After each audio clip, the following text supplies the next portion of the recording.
Hey, What's good? what's up, brother? Dude, love the hoodie. Thanks, man. The Brian Brinkman joint, So Yes. Fuck yeah. hell yeah. How you been? Very nice. Good, man. How about you? I'm doing well, brother. Doing well. Nice. I appreciate you fitting in in the tight schedule and stuff and rescheduling and Yeah, um that's about last week, dude. So dude, no worries at all, man. No worries at all. feel a little crazy, Um, I actually have to pick her up at 1 o'clock today, so I might have to cut 5 minutes short before one, if you don't mind. But no worries at all, dude. Totally down for that and whatever works best for you. I appreciate you coming through and I'm stoked to chat. yeah, dude, man. And What you've been doing with the interviews I love it. It's been great, dude. Been doing a good job. thanks. I really appreciate that, dude, because I appreciate your perspective and like you always have consistently honest and good takes. So I really appreciate that feedback. It's a learning experience, man. Tell me about it, dude. It's a learning experience, but it's also like I feel like I'm getting the most benefit of it. Everybody, like out Yeah, of everyone listening, I feel like I've been on a hyper track of absorbing information and getting to, hang out with people that potentially, potentially I wouldn't get an opportunity to. Maybe. I mean, 100%. yeah, Dude, it's a cool thing to do, right? I mean, the interview process and being able to talk to these artists and project founders and builders where you're like, you really get to like a little deep dive into their brain where it's like, regardless if people are watching or not, the benefit to you from it is so huge, right? yeah. Yeah, it really is. Like, and honestly, I expect that, like, I don't expect anyone to watch necessarily unless I'm doing it with somebody who has like a I'm not really big saying audience you're or, asking viewers at all. I'm not saying that at all. oh, no, I know. But I'm just saying too, like, I understand that it's a growth process. Like, you don't just jump in and like instantly everybody's super interested. Like, I think it takes time and it's part of that. Like, so it's almost like you just get lost in doing the work and then Yeah, just enjoying it along the way. And I feel like I've learned so much over the last few weeks, like couple months, for that sure. like it's just been insane. So for anybody, I recommend it. Like if it Dude, aligns. the consistency is key too, right? It's like Right. anyone can say they're gonna start doing this, and to be able to continuously put out content, edit videos, and go through the process of arranging interviews, interviewing. It's timely. It's Yeah. people think It it's is. very easy to do, right? And it's really not. So I kudos. appreciate you, man. Um, nice mug too, by the way. Is Right? that Uh, is that baby girl on there. So oh dude, that's amazing. I got that for Father's Day, so that was exciting. Man, well, dude, I'm stoked to talk about like your story if you want to talk about that. For sure, man. But also like, being a father in Web3, like, being like a young stud guy who's like, crushing it, a dad, a collector, an artist, somebody who's been in the space for a while. Like, tell me about that. Like, what has that been like for you? Yeah, Like when did you get started? it's been quite the whirlwind. I mean, I got started really back in like 2016, 2017. Started getting into crypto, Bitcoin, and Ethereum based off of a buddy's recommendation. Started paying attention to it. Didn't really start jumping in until late 2016. So I caught pretty much the ride up and a little bit of the ride back down. I took some profits out, so I Nice. did all right. Didn't get crushed like a lot of people did, unfortunately. ICO phase was crazy, right? So went through that, and when we went into the bear market back in 2017, always kept paying attention, looking for trades in between, um, researching, learning more, right? And stumbled upon NFTs in 2019. Didn't jump immediately into it. I actually found about NFTs way earlier than that, like crypto kitty stuff, but never really jumped into it and really didn't think it was going to become anything at the time. And 2019 comes around and I forget what I see. I see an ad for Nifty Gateway, right? I'm like, this kind of makes sense, right? Art on the blockchain where you can track it digitally, and knowing the art market's a multi-billion-dollar, market, looking at it from a financial standpoint for me at the time. I was like, this makes sense, right? And Nifty Gateway was selling things for like $25 here and there, and just for free, and $1 editions come the Beeples, right? But from there, I mean, it mainly started as a financial thing for me, right? And getting more into Twitter and the space and connecting with these artists and other collectors at the time, because at that time it was so small and everyone really wanted to see everyone win and really support one another. It was way different from, I would say, now, with everything's very financially driven. Yeah. So yeah, back then it was just very different, man. And the 2021 boom comes, right? And it's just like, what just happened? People aren't even paying attention to the art. They're looking at PFPs, which is fine, because I bought a bunch of Bored Apes at the time, and like I was fine with that, and Nice. so on and so forth. But yeah, I mean, it was a wild journey in the beginning, because it was just like no one knew what was the right thing to do. No one knew what to buy, really, right? It was like, this person's telling this person you should buy this, and the whales are behind this, so on and so forth. So yeah, it was just like a very crazy time early on. And then I got into producing some NFTs as well, for some, with a buddy of mine, with some, very predominant people from the real world. One being Patrick Mahomes and the other one being Eminem. Interesting. Yeah, which a lot of people don't know about. I don't really like to talk about a lot, because like after those two experiences, for me, it was one of those things where I'm like, this is not the side I want to be on, right? I started as like a financial thing for me, and then it was just like, no, I learned to love and support these people that are here, and like, I don't want to see this space go to shit, is basically what it came down to. So it's like, I really rather use my influence, or whatever you want to call it, because I have like 20K followers. It's not that big of a deal, right? No big deal, it's whatever. It's really not. But hey, well, dude, just real quick, like, I mean, it is though. It's like, it's not that it's nothing, but like compared to other people, there's like a lot of people who have a lot of followers, but like in our small space, yeah, you've been here and like you've lived through a lot of this. yeah, dude. So I wouldn't, discredit that at all. Like, I look at you as somebody who's like been in this space for a while, and I trust your takes are they're very on point. Thank you. I try to be as honest as possible, whenever I tweet about anything or say anything. Obviously, there's shills here and there because my bags as well. But yeah, of course. I personally wouldn't buy anything that I wouldn't recommend to somebody else either, for the most part, right? I mean, we all take gambles here and there too. So right. Yeah. But to continue back on that, so you ended up realizing, like, working with Patrick Mahomes, Eminem, like, how was that? Like, what happened, and why did you feel like that wasn't the side you wanted to be on? yeah, I mean, listen, from a financial standpoint, things are great. I mean, Patrick Mahomes' NFT drop brought in $4.2 million, right? Eminem's NFT drop brought Powerful. in, yeah, powerful. It was like big stuff, headline stuff, right? Eminem's brought in, I think, probably close to the same, if not a little bit less, whatever it was, a couple million, whatever it was, right? And just, I don't want to knock what they do, right? Because I mean, they're superstars. They don't need to be here. They don't only need to be doing what they know, really, at the end of the day, right? And they take recommendations from people outside and close friends of what they should do. For Patrick Mahomes, I thought he had like a very creative drop for the time, right? Pairing, I mean, it just made sense. Digital sports collectibles. I mean, Gronk, I think, dropped the week before, didn't do nearly the numbers that he did. And I think you can tell the preparation that went into that drop based on, what the cards looked like, everything that was behind it, things like that, with Maker's Place as well. And Eminem's drop, similar thing. It's like, he's great at what he does, the music, and like, but for Patrick Mahomes, it was much easier, because it was sports related, sports memorabilia, digital sports memorabilia.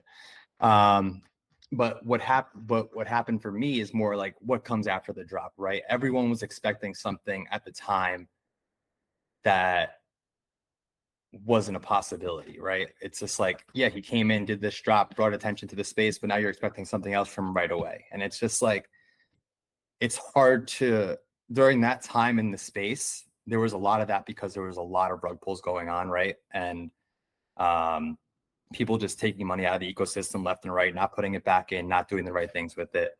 But I don't think he had malicious intent in doing it. A lot of his money went to charity at the end of the day as well. Nice. Yeah, but it's just a little tough, dealing with, a lot of red tape, agents, things like that. Same thing, with Eminem. Eminem's, I wish we could have did what we wanted to do with it, right? I mean, could have made like a whole CD around it, right? Album around it was what it really could have done, but Yeah. we really had to stick to more of the visuals. He was able to make a beat for us for the 1-of-1 auction. But that was like the limitations of what we had to work with because of obviously his record deals and things like that. Yeah. So I mean, obviously Crazy. made things bigger than they were. You just deal with a lot of red tape coming from all of the entertainment industry, I would say. And then the other thing is just, and it's exhausting getting beaten down by people at the end of the day after you do a successful drop and people buy the thing you with, and then they're not happy because the value went down. It's just like, Dude. or Oh because my God. I just left the space. It's like at the end of the day, not really. He's doing what he's doing, and I feel the attention that was brought in from that was way more beneficial than the downside to it. Yeah.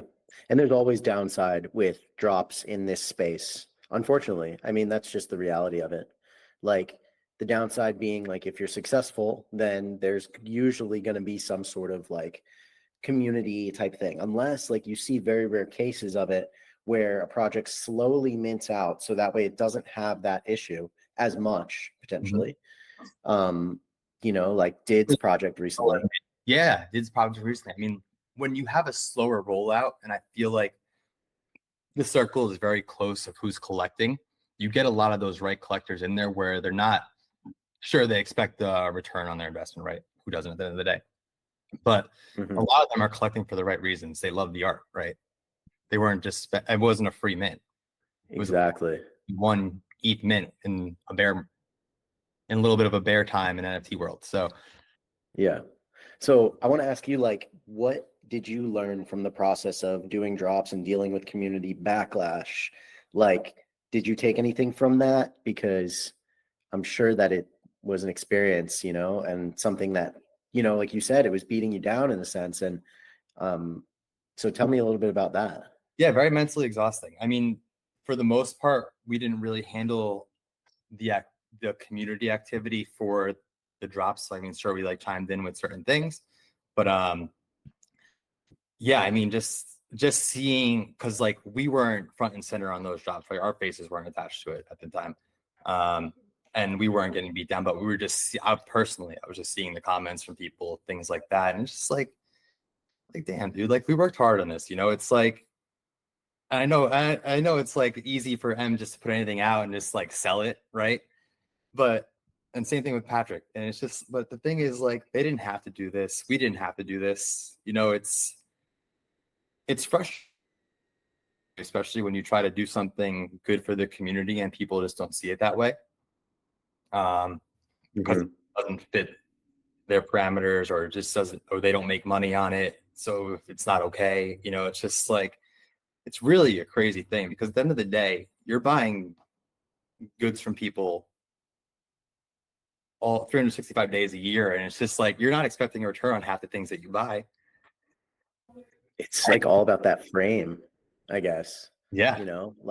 And for some reason, this space, it's similar to as well to like the gaming space. Like, I don't know if do you play video games ever or anything like that? Love video games. Nice. Yeah. Yeah. Oh yeah. A lot of sense why I'm in this space now. So yes, dude. Yeah. So okay, like, think about when like Cyberpunk 2077 came out. It was so hyped, and then everyone was like fucking pissed because it like had bugs in it and people were upset. And even then I played through it, and like it was sick. It did have a shit ton of bugs and all that, but I think that it's similar. Like the art world that we're in here in the NFT space is similar to the gaming space, where people are very critical of the creators pouring in so much energy. I think even in gaming, it's more energy that goes in as far as like larger teams, typically a lot of money that it costs to generate a game that's like Cyberpunk 2077, for example. So yeah, I think like we're in a space that's unique, but also it's like, I think once you've been through that a couple times, you learn to navigate how to deal with people. For And you sure. see, like, you know, Yuga Labs, for example. Mhm. Like, I'm regularly, like, I'm not surprised to read Crypto Garga being like, yo, suck my dick, basically, to some random person. How many times I felt like saying it to people and they just bite my tongue, or just, it's crazy. Right. And it's Yeah. like, It's I feel like, a lot of the people, you know, that have a lot of influence here, because as much as they try to do the right thing, there's always going to be, I would say, that 5 to 10% of people that come at them constantly, right? And, you know, from starting a project or working on projects myself, and it's just like, I know what it takes. And it's just like, it's not an easy thing. And to continue to do it and can show up consistently on a daily basis, I give people a lot of credit in this space that, you know, get a lot of shit for it. So, and if they weren't doing it, no one else would. So it's, how can you be mad at that, yeah. right? Yeah. Recently on the pod I did with Jake Fried, he brought up this quote. It wasn't from him, but it was something he said he recently read that he was thinking about. And I've been thinking about it a lot, actually. And I'll read it back. It said, great artists don't care about their audience, they don't give a fuck. Yeah. And that's crazy to think about. Like, because if you start living like by that example and that type of way of thinking, it opens up so many more doors. Yeah. He also said something, people always ask you to do something you've already done. They won't ask you to do something you've never done before. Very cool. So, you know, I mean, if you don't really care about what people think, then you can kind of tap into your deepest level of a creator, I guess. For sure. I mean, even as a project founder or builder, I mean, the same concept. I mean, I was having a conversation with G-Man, I think a couple of months back, and like I said, I was like, dude, I really just don't give a fuck what people think anymore. Like, I'm just like tired of this shit. I'm just gonna do my own thing and just like whatever, right? He's like, dude, I've been like that for the past 25 years. Like, I stopped caring like a long time ago.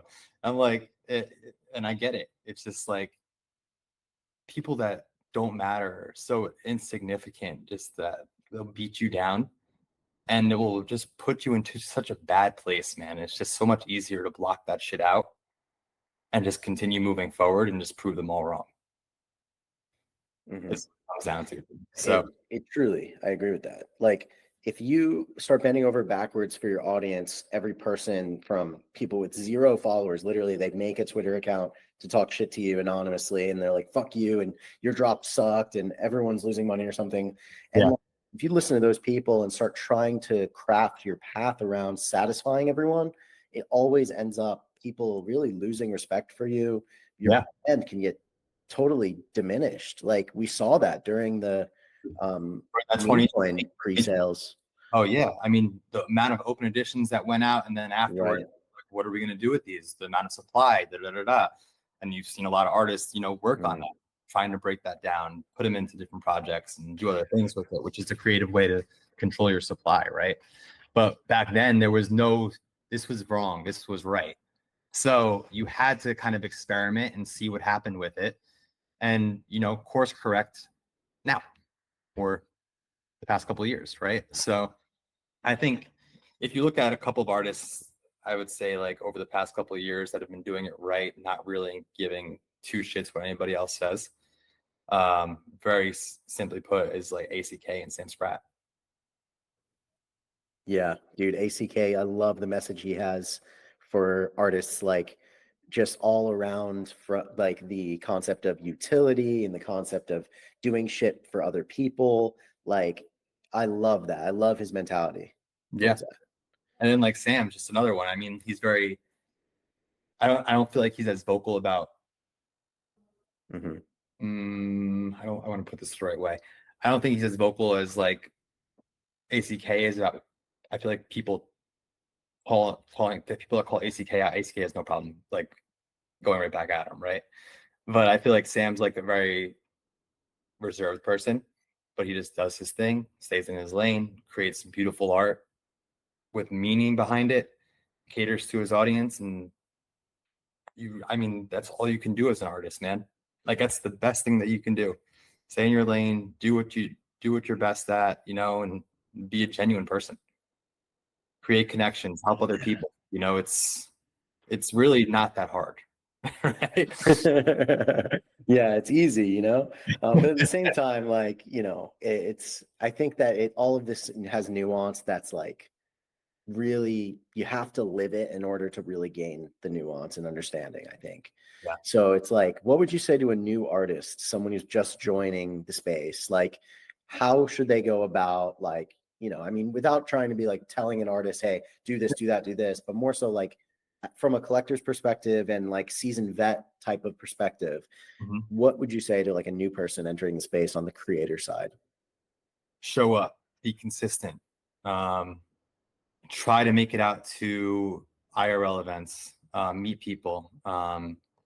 As cliche as it sounds, be in people's DMs, not trying to sell shit, but just trying to make connections, right? Just trying to, get your name out there and just be like, not so much what do you like as a collector, but I mean, just like get to know them, right? Show them your work, not trying to sell them things. The in real life aspect of things is a really big deal. I think a lot of artists kind of fall short on. Being at all these events, obviously it's very tiresome. It's sometimes a waste of time, but the amount of people that are actually here nowadays, like actually at these events nowadays, certain ones, right, that you want to be at. I would say like Basel and NFT Paris was actually a great one this past year as well. Marfa, right? Marfa, right? Coming up Marfa's in a month. Yeah. You're going to be there? Yeah, of course I'm going to be there. Nice. We got ACK's piano thing before that too, so should be fun. Wow, is that going to be in Marfa? No, not in Marfa. It's in San Antonio.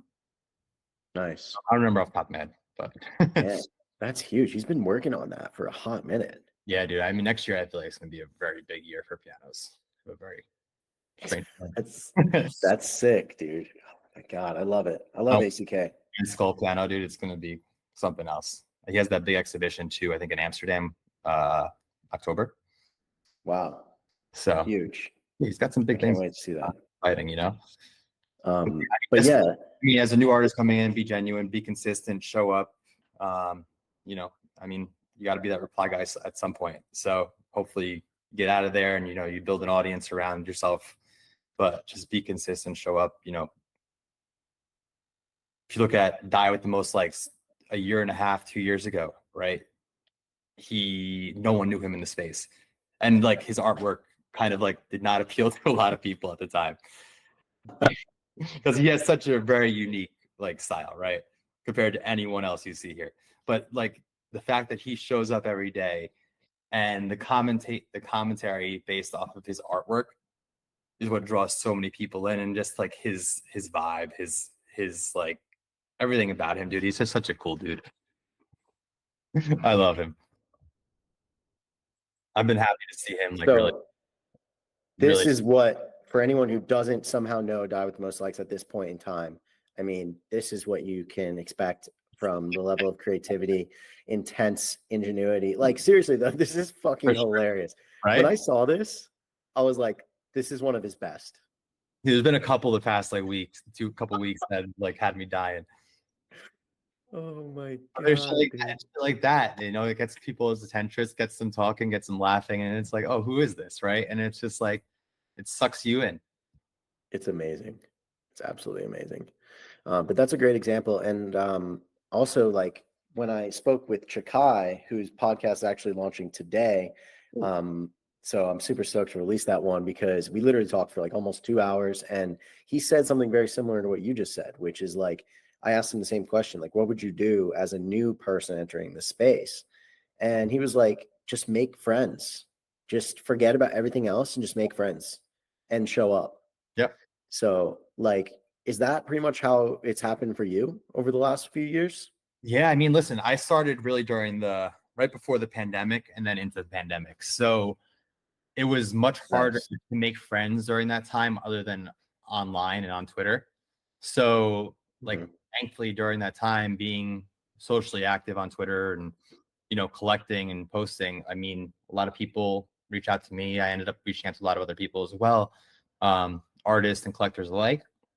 And that's actually how one of my best partnerships have started. Is my one partner, Zanzibar. We met during the pandemic on Twitter, and we ended up meeting at Bitcoin Miami when the world started to open back up. Him and Redbeard, actually, at the time. Redbeard. Redbeard. Shout out to him. What So a stud. dude, amazing person. Love that guy. Yeah, he's the best. So we all go to Miami, and I'm waiting for them at this club. I've never seen them. Don't know what they look like, right? At the time, like I don't think Redbeard was Redbeard yet. So Really? yeah. And so I'm waiting for them at this club in Miami, and watching these people walk in the door, and I'm thinking like, oh, his Twitter name is Zanzibar, right? So it's like I'm thinking what Zanzibar would look like to me in my head. I'm thinking like this tall dude, maybe white, maybe what else, who knows, right? And so I go up to this dude who walks in, he's a pretty tall guy. I'm like, hey, Zanzibar, is that you? He's like, who? And I'm like, you're not Zanzibar? He's like, no, I'm not Zanzibar. I'm like, all right, sorry, brother. So they walk in like 2 people later, and I'm like, I finally meet them. And we start shooting the shit to start talking about, some war stories back in like 2016, 2017, what we're collecting now. And then we kind of just like all hit it off and then start collecting a couple of things here and there together. And then we start collecting a lot more stuff together, and it's history from there. Now we have the fund, we have a couple other collectives we're a part of. And yeah, that's been one of like the best things about Web3 is like, meeting them and then kind of blossoming from there, right? Because that's when the world opened back up, going to more events, meeting other collectors, meeting artists in person. So yeah. Yeah. Like, what have you learned from that process of creating a fund and like collecting over the last few years? Like, what do you look for as a collector if you could answer that? Yeah, I mean, it's collecting personally versus collecting for the fund is 2 very different things. Like as much as I like to collect, I would say newer artists, I mean, it's harder to do so with the fund because you kind of need to have those staple pieces in there, right? To kind of be like connoisseur or whatever you want to say, right? So obviously we have like the Sam Sprout, we have the Joe P's in there, we have a bunch of other work which is just like from amazing artists. But the other thing that we tried to start doing recently is collecting more newer artists as well to it. But for me as a collector, being here since 2020, 2021, I always kind of gravitate towards newer artists or newer projects that are coming out. There's things that start to become unattainable, and the risk return isn't there in my mindset for certain things, as far as putting out say $250,000 or $500,000, right? And being like, yeah, I got to set this for 4 years. Sure, I'll have probably a 10x in 4 years, but I could probably do other things with it in the meantime. That will probably outperform that. And part of that for me is betting on newer artists and newer projects. And like, Interesting. yeah, like 0x's project Machine and the Ghost. I minted 4 of those at 0.1, right? And like, I loved the style of it. I loved what he was doing with it. The compressionism is very cool to me. And it just was a kind of like no-brainer. I'm just mad at him more, but what are you going to do? But look, they were minted out at 0.1. Now they're at a 1/8 floor in a matter of dude. So is it the next Fidenza? It's possible. I don't like to say anything's the next. It's crazy, right? I know. It is crazy. Things just like when people aren't paying attention, and especially in the art market, and people are making some moves, is when you really need to start paying attention. I mean, when people aren't paying attention is when you should be paying attention. Does that make sense? Yeah, dude. I mean, like, wow. Yeah, specifically Did's project. He's like the father of compressionism in a sense now, even though there's been people before him, like Rip Cash, for example. I mean, I don't even know the exact timeline on like when each of them respectively started, but I know of Rip Cash being like OG on-chain artist. Guppy But actually his first on-chain piece. Us. wait, who did? You Guppy, did? me, Zanzibar, and Redbeard, and actually NorCal. We actually owned his first on-chain piece that he did, Rip Cash. Dude, that's epic, man. Rip Cash is a absolute wizard. Like looking at some of his works and understanding that they are actually on chain and what he's done with them is insane. Um, Technically, from a technical perspective, just like nuts. And I have a ton of respect for him as an artist.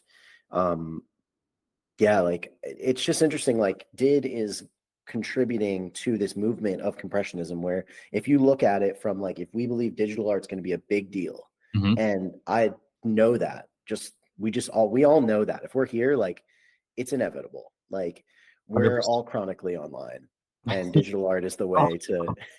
It's okay. It's a good problem. Yeah. Yeah, right.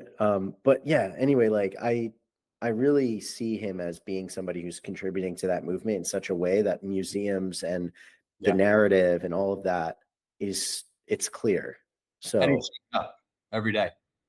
You know, yeah, it's one of those things where I have a lot of respect, especially over the past like 2 years, because a lot of people left, right?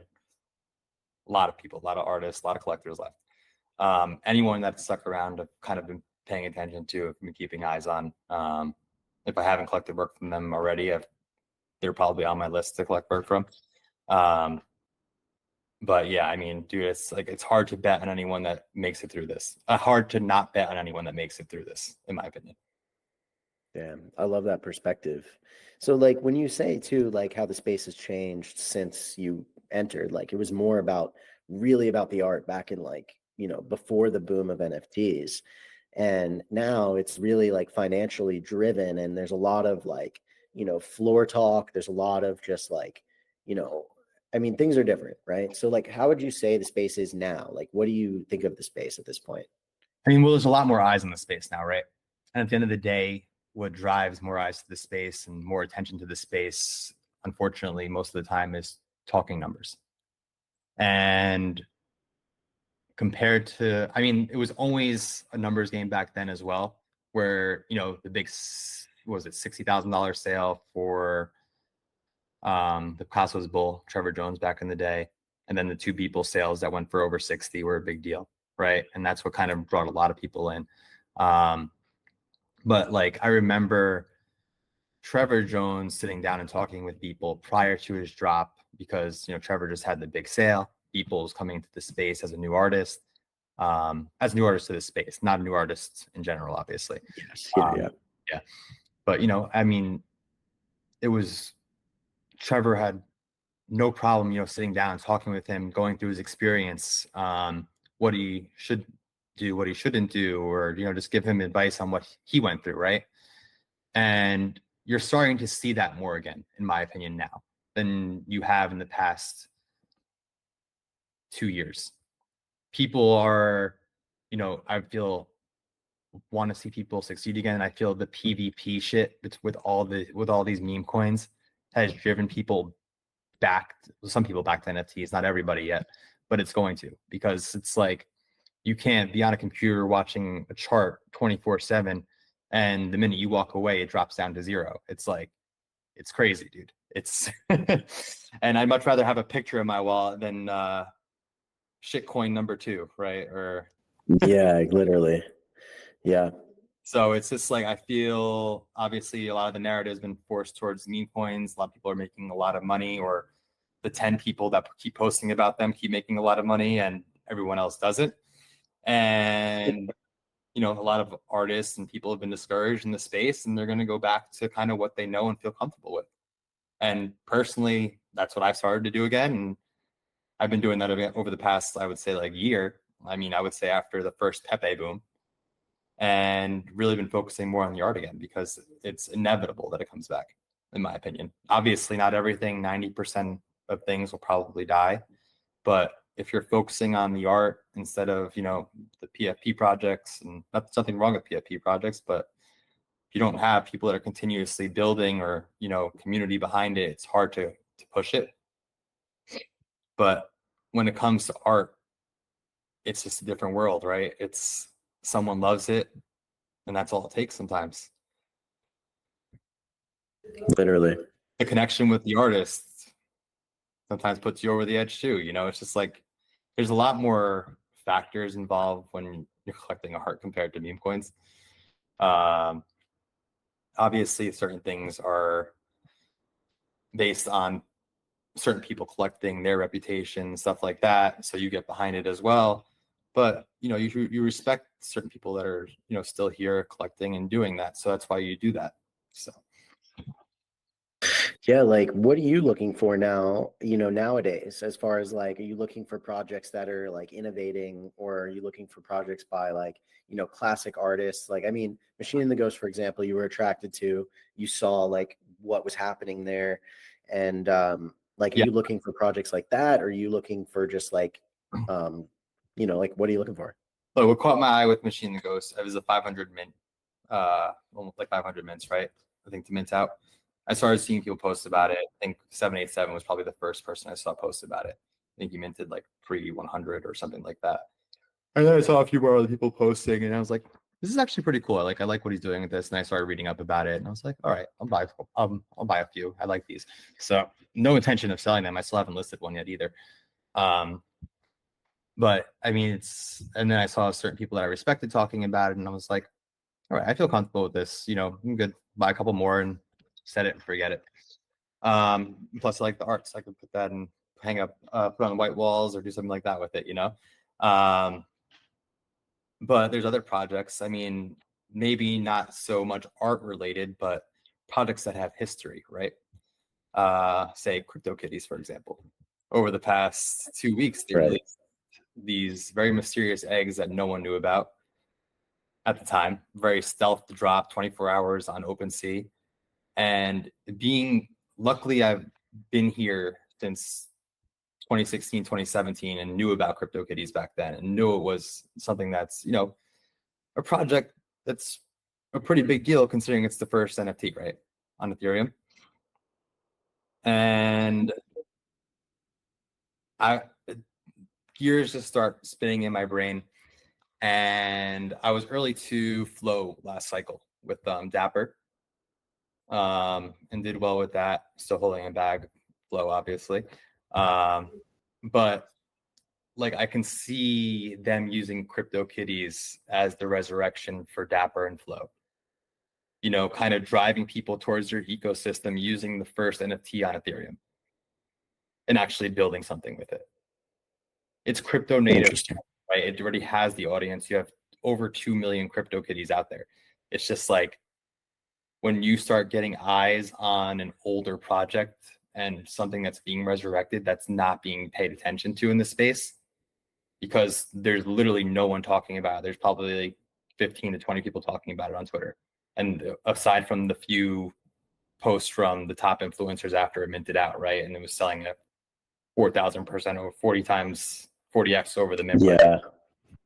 But I mean, the floor is still strong on that. I mean, I think it's chilling around 0.15 right now. It was a 0.008 ETH mint. I think it was 1 per wallet. And like there's certain things behind it, right?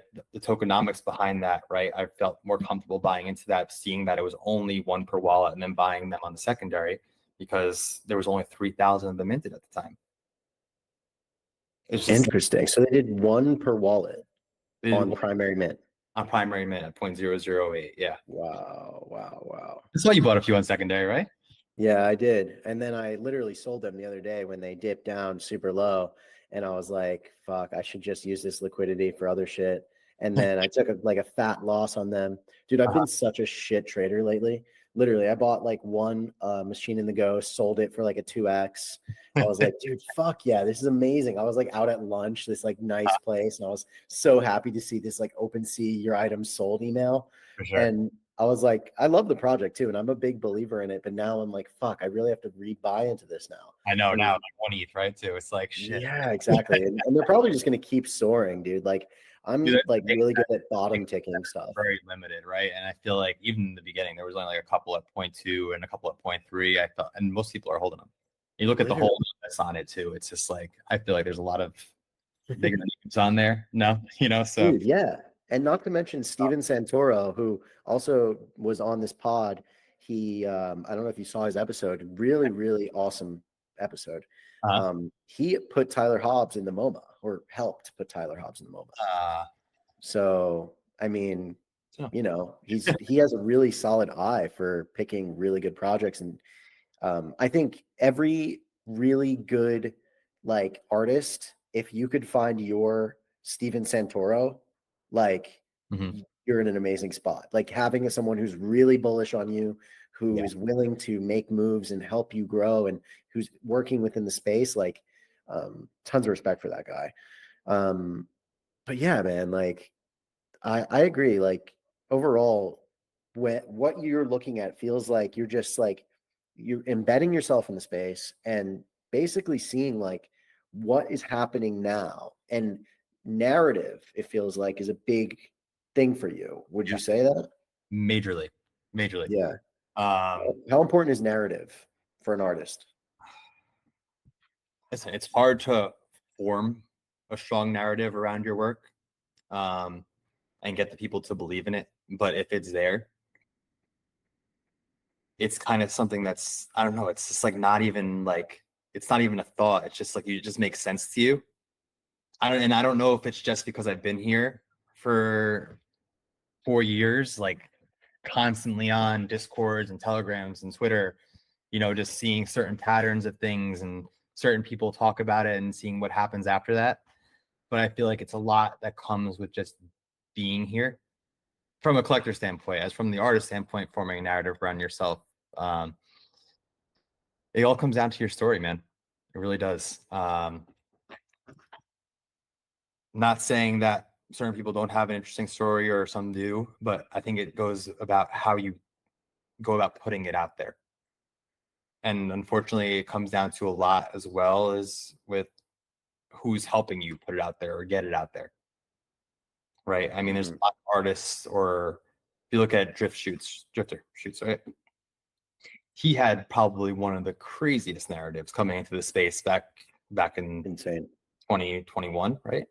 I would say. Yeah, with the prison story and climbing buildings, like never know which day is going to be his last. It's like crazy shit, dude. You just get butterflies just like looking at his Twitter posts, and you're like, holy fuck. Like dude, I mean, that's the kind of like exposure or the crazy shit that you need to do to get noticed here, right? Sometimes. And it's just like you get the right person that finds you and sees what you're doing and is able to introduce you to 5 other people, and then it just blows up from there, expands from there. It's a natural thing. And then going back to the collector standpoint, other collectors see the other collectors talking about it, and then they jump on, unfortunately, which is part of the issue sometimes, because a lot of those collectors aren't there to actually help or support or hold on to something just for a quick flip, but comes the territory, right? A lot of those regretting selling something later on though too. So that's literally me with Machine and the Ghost. Like I didn't have to sell that by any means, but I did because I was like, oh, it would be cool to have like a little NFT flip. And like I also feel like too, it's good to have some volume. Like it's good to get people buying on secondary. And but like I've played that role a lot. Like flipping works really early. And I did that all throughout the 2021, 2022 too. Yeah. But like I got go there. I got some here. You want to go there? I mean, maybe we should. I know we're limited on time. We got like 10 more minutes. Let's do it. Yeah, so let's hear about it. I got two fumbles for you, maybe 3 if you want to hear them. They're pretty big. Nice. Let's do this. So let's hear it. Let's go with Bored Apes first, right? So I minted 30 Bored Apes at the time. And that was around the same time as the first major Beeple auction on third major Beeple auction, I should say, on Nifty Gateway. So I was very much into the art back then. And I was like, yeah, these PFPs are cool. They did a 5-6x already, so I should probably sell a bunch and I'll buy this Beeple piece, right? The ranked auction. Fuck. Yeah. So I ended up selling like 25 Bored Apes that same weekend. Did well. I made like 40 grand or something like that. Ended up buying Nice. had a immediate offer for the Beeple piece after the auction ended for like 10-15 grand higher. And I was like, nah, I'll keep it. I'm good. Which I still believe in, respect, not worried about anything You Beeple does. still have it? Oh yeah, for sure. Fuck yeah. That's yeah. huge. That's a huge So piece. yeah, so I ended up selling a whole bunch of apes for that. Those apes would turn into around, $30-40 million. So that would have been cool. Fuck. between Damn, drops and the ape coin, all that stuff. Because I only end up keeping like one. I ended up giving 2 away, one to Sergito, and then one to another artist called Prop Cause. Sergito, I think, ended up selling for like 5 ETH on the way up. And then Prop Cause ended up holding out until like 110 ETH or something like that, which I was like very happy for him. Did he sell? Yeah, he sold. That's sick, dude. So I mean, listen, it can't. Selling that high is That an man's accomplishment. life, it's like, how happy I was to hear that, and it's just like he can do what he wants to do now, and like all this shit. It's cool. But yeah, I wish I kept a couple more. That would have been nice, right? But that's one fumble. I minted 30 squiggles back in the day. Nice. So $20 a pop back then. I think I was selling them on the way up around like half an ETH, 0.25 to half an ETH. Probably sold like 1 or 2 for like one or 2 ETH that were like nice squiggles. And now where we are with those, right? So fuck. But I still have one of them that I minted in my wallet that's never going anywhere. I've actually become friends with Snowfro over the past couple of years, which is great. I have the Polaroid snapshot thing that he did the printout of the squiggle that I own. So that's one thing that I will never look back on and regret, because like that, changed my life a lot in this space. And then from there, we bought also the Snowfro cube, crypto cube they did with Han, which is, I believe, is like only like one of ones that he's ever done. So, which is cool. And then the last one is, I was one of the first people to actually buy a Justin Aversano Twin Flames piece. Dude, I was going to bring up Justin Aversano, so I'm curious to hear this for sure. So how did that happen? Why did he blow up so intensely? 100-piece collection, epic work, by the way. Yeah. I love like going through there. I recently went through actually and was like, damn. So do you know the story behind Twin Flames? Not exactly. I know that, it's two twins. Yeah, but it's like, oh, sorry, his like brother or sister or something like that. Sorry, his fraternal. Yeah, that passed away. Yeah. So he did a whole series of 100 portraits with twins, and it was really like the first photography collection on E, or so exclaimed. So that's why it became such a big thing. And then you have like major collectors that were in on it, right? With G Money and I think Von Mises as well, and a couple other big people as well. So as soon as it started getting traction, it was so early, dude, that people were running to grab the first of anything at the time. Wow. And then also he was working on a whole bunch of other things, right? Too, between the platform that he had to come out, other projects that he was working on that you would have access to because you had a Twin Flames, things like that. So it definitely helped push it.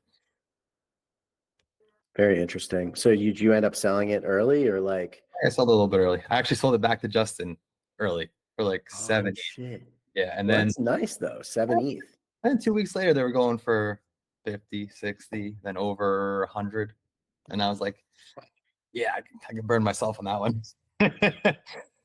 But you've learned from that though now to where you're probably not going to do that with Machine and the Ghost if that does happen. That I have actually between like my ACK pianos and Machine and the Ghosts and a couple other things that I have that I'm just like very bullish on, that I know or personally that I think will do well in the future. Just very bullish. So I just know not to give up. You haven't give in on it.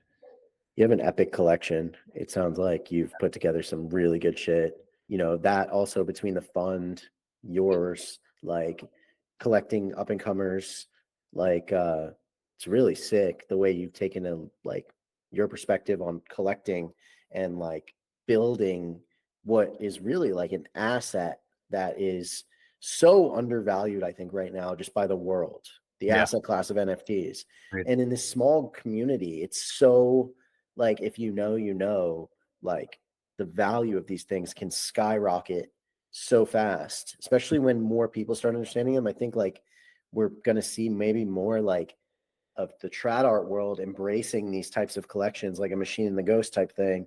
Mhm. And that's where you could see, like, you know, in the trad art world, like having an edition or one of one sell for an extreme amount of money is not as insane. Like, you know, an X copy just sold a 1 of 10 for $500,000. Yep. Big deal, man. And that's a sick piece, though. Yeah. I was What is there. the title of it? Do you know? It's like the one with the bars. Immortal Immortal. or Immortal, one of the two. Right. Yeah. So I was like there for that Nifty Gateway drop. So I actually bought a different piece from that drop. It was like a 1 of 20. But I actually sold that one last cycle, last NFT cycle for I think like 35 ETH at the time when ETH was like okay. So it was like I was happy with it. Substantial. For sure. Yeah. But yeah, like $500,000 for an edition. I mean, in the trad art world, that's happening probably like, I don't know, it's more believable than Mhm. people buying an edition now, just being like buying this for the art and a long-term investment. Yeah. I think we'll see more of it. Like as the trad art world gets more familiarized with digital art, as White Walls and companies like that, you know. That's a part of it, right? It's like a lot of the big players either came in very early and got burned on a lot of things and are still paying attention and seeing what's going on now, or you have a lot of people that have been watching from the outside for the past 4 years, right? And seeing what's going on, definitely the galleries and, you know, curators, that's for sure. But as far as like collectors go, I think we've barely seen the brunt of major collectors come into this space. And they're going to follow what's, you know, performing what's first, what, you know, makes a statement, what's going to stay here. You know, it's like, I don't want to say that they're going to be the tastemakers because I feel like we're already the tastemakers. It's already been done, right? In a way, they'll definitely, I'm sure they'll pump certain other things and, you know, support other artists as well. But based on what's here already, I mean, X copy is the safest bet you could obviously make, right?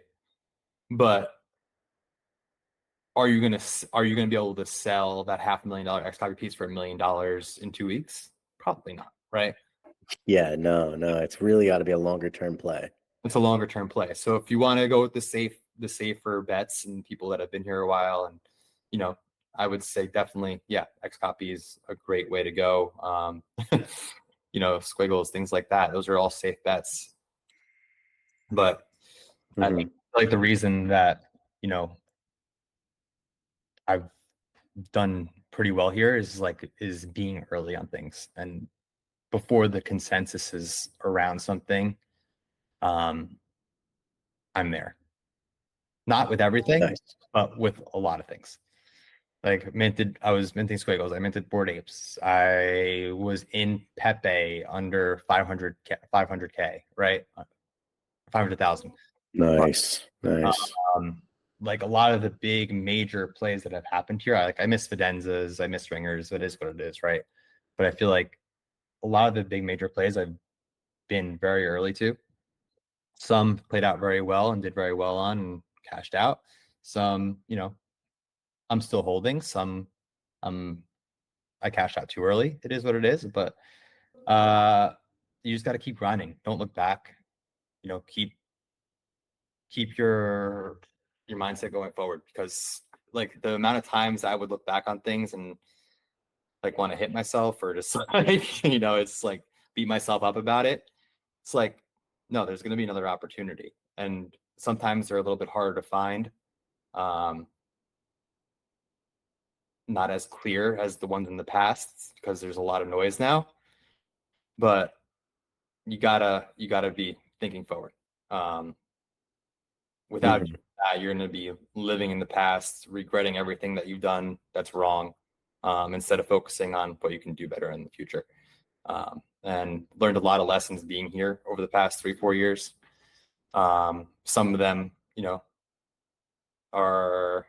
I don't listen to. Some of them I still do. But yeah. Damn, dude, I know we're out of time. I don't want to keep you.